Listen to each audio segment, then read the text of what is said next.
बहुत स्वागत। आसिफ जी, चर्चा की शुरुआत आप ही से करेंगे। थोड़ी देर में आम आदमी पार्टी के नेता भी जुड़ेंगे, उनसे भी हम बात करेंगे। कांग्रेस का क्या स्टैंड है इस मामले को लेकर? कांग्रेस पार्टी का महिलाओं के सम्मान के लिए हमेशा स्टैंड एक ही रहा है। जो कानूनी कार्रवाई बनती है, कुछ हुआ है तो उसकी कानूनी कार्रवाई होनी चाहिए, और जो भी हो स्वाति मालीवाल जी सामने आए और अपनी बात को रखे।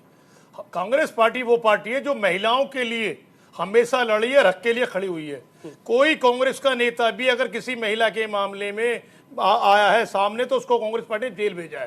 कांग्रेस पार्टी वो पार्टी नहीं जो भारतीय जनता पार्टी की तरह, जब हमारी बहनें धरने पे दिल्ली दे रही थी और धरना देते वक्त कोई भी भारतीय जनता पार्टी की महिला मोर्चा हो या भारतीय जनता पार्टी की नेता हो, मंत्री हो, एक अल्फाज मुंह से नहीं निकला उन महिलाओं के लिए जिन्होंने देश का सम्मान ऊंचा किया, हमारी छाती चौड़ी की।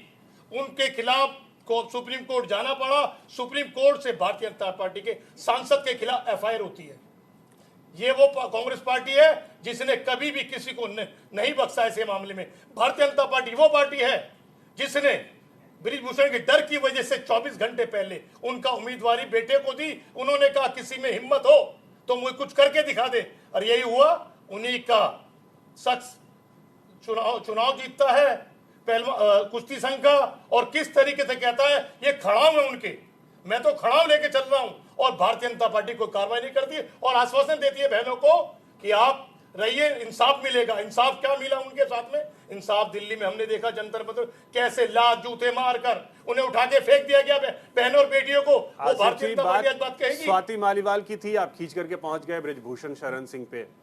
स्वाति मालीवाल के मामले में आपने कहा कि अगर हुआ है, ये तो खुद स्वीकार कर रही है आम आदमी पार्टी। संजय सिंह खुद सामने आए, प्रेस कॉन्फ्रेंस किया उन्होंने और कहा कि हाँ ये ऐसा हुआ है।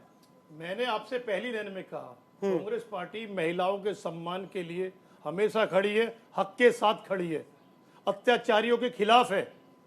ये हमारा शुरू से स्टैंड है। तो फिर हमारा सहयोगी हैं, हमारा स्टैंड दो तरफा नहीं है। हमारा स्टैंड इस घटना को हुए 3 से 4 दिन हो गए। विभव कुमार आज नजर आ रहे हैं अरविंद केजरीवाल के साथ एक बार फिर से। हम कह रहे स्वाति मालीवाल जी सामने आए और अपनी बात को रखें, बताएं कि क्या हुआ है। वो बोले ना, यहाँ तो बोलने के लिए जो कुछ है ही नहीं, सामने वाला सामने नहीं आ रहा। भारतीय जनता पार्टी महिलाओं को लेकर राजनीति कर रही है। हमने देखा ना किस तरीके भारतीय जनता पार्टी महिलाओं के लिए राजनीति करती है। संदेश खाली का इसमें बीजेपी कहां से आ गई? मैं वही आम आदमी पार्टी खुद स्वीकार कर रही है कि ऐसा हुआ है। मैं वही तो कह रहा हूँ, भारतीय जनता पार्टी की महिला मोर्चा पूरा सीएम हाउस जाके गिराव करती है, तो ये महिलाएं कहां चली जाती है जब बहनों के साथ ऐसा होता है?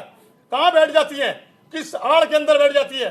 क्या भारतीय जनता पार्टी अपने पर्दे के पीछे छुपा लेती है इनको? आप मत बोलिए महिलाओं के सम्मान के लिए। मैं वही कह रहा हूं, संदेश खाली एक दुखद घटना थी और है, किसी को बख्शा नहीं जाना चाहिए। लेकिन जब दो महिलाओं का बयान आता है कि हमसे जबरदस्ती बयान दिलवाया गया, तो वही कह रहा हूं, भारतीय जनता पार्टी महिलाओं को लेकर सिर्फ सियासत करती है, उनके मान सम्मान के लिए कभी खड़ी नहीं होती। ऐसी बहुत सारी मिसालें हैं जो बहनों के साथ इन्होंने धोखा दिया है।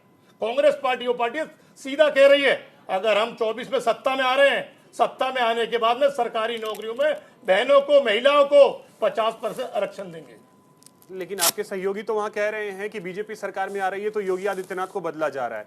मतलब आप लोग भी तो मान रहे हैं कि बीजेपी आ रही है सत्ता में। हम ये कह रहे हैं कि 24 के बाद में योगी जी को हटाया जा रहा है। नहीं तो बीजेपी सत्ता में आ रही है तो कार्रवाई इंटरनल योगी जो होगी, हो सकता है उन्हें कई सूत्रों से खबर मिली योगी जी हट रहे हैं, हमें तो नहीं मालूम, इसका जवाब वो देंगे। लेकिन अरविंद केजरीवाल ही बोल रहे हैं, जिस तरीके से अरविंद केजरीवाल बोल रहे हैं, जिस तरीके से आज का दौर महिलाओं के साथ खिलवाड़ भारतीय जनता पार्टी कर रही है, कांग्रेस पार्टी किसी भी कीमत पर ऐसा नहीं होने देगी। जो लोग भाजपा ने बचाए हैं उन लोगों को बख्शा नहीं जाएगा। वो सलाखों के पीछे होंगे। किस तरीके देखा है, कोर्ट से सजा होने के बाद में भी बार बार पैरोल लेके बाहर घूमते रहते हैं। किस किस नाम पर? क्यों सरकार उन्हें पैरोल दिलाती है? क्यों उत्तर प्रदेश सरकार हो, हरियाणा सरकार हो या गुजरात की सरकार हो, ये लोग जिनके ऊपर बलात्कार के मुकदमे हैं, उम्र कैद की सजा होती है, क्यों तीसरे महीने, छठे महीने जेल से